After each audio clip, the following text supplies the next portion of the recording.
ណាំបបូមាត់ផ្ដិតជាប់ផ្ពាល់ឆ្វេងក្លិនអូនអោបជាប់ផ្នែកគេងឲ្យបងវងវែងគេងនឹកស្រមៃផ្ពាល់អើយផ្ពាល់មាននិស័យមិនគួរណាថ្លៃឃ្លាតឆ្ងាយពីនាសាបងពេលនេះឃ្លាតកាយឆ្ងាយទៅទាំងក្លិនស្នេហ៍យើងព្រៀបដូចសូបិនស្រណោះខ្លែក្លិនទៅបានស្គាល់ម្ដងមិនគួរខ្វាំឲ្យព្រាត់នួនល្អងស្រណោះបងគង់ស្គាល់តែលំអងអើយក្លិនស្រីបងយំសួរពុកមិនព្រមឆ្លើយបងស្រែកងើយសួរខ្នើយមិននៅចេញស្ដីបងផ្ដាំតាមខ្យល់ក្រែងបានដល់ស្រីក្លិនអើយនៅថ្មី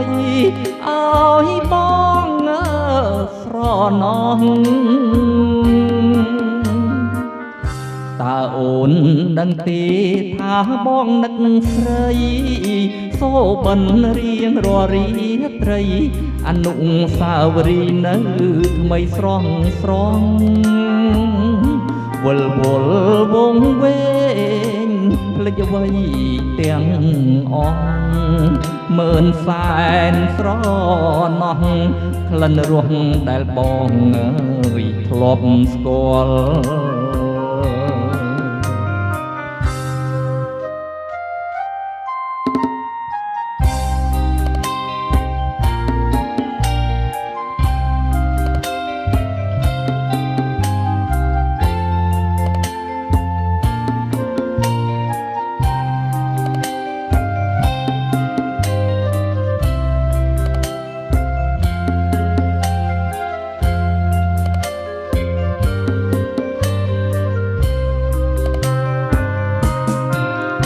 បងយំ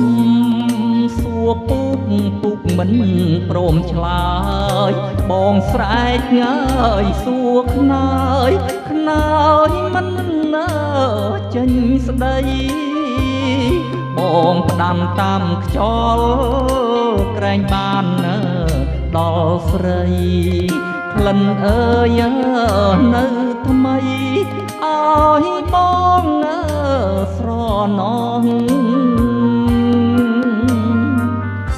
តើអូនដឹងទេថាបងនឹកស្រី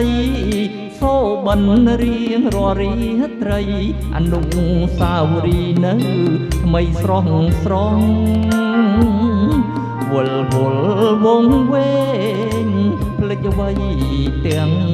អស់មើលសែនស្រណោះក្លិនរសដែលបងអើយធ្លាប់ស្គាល់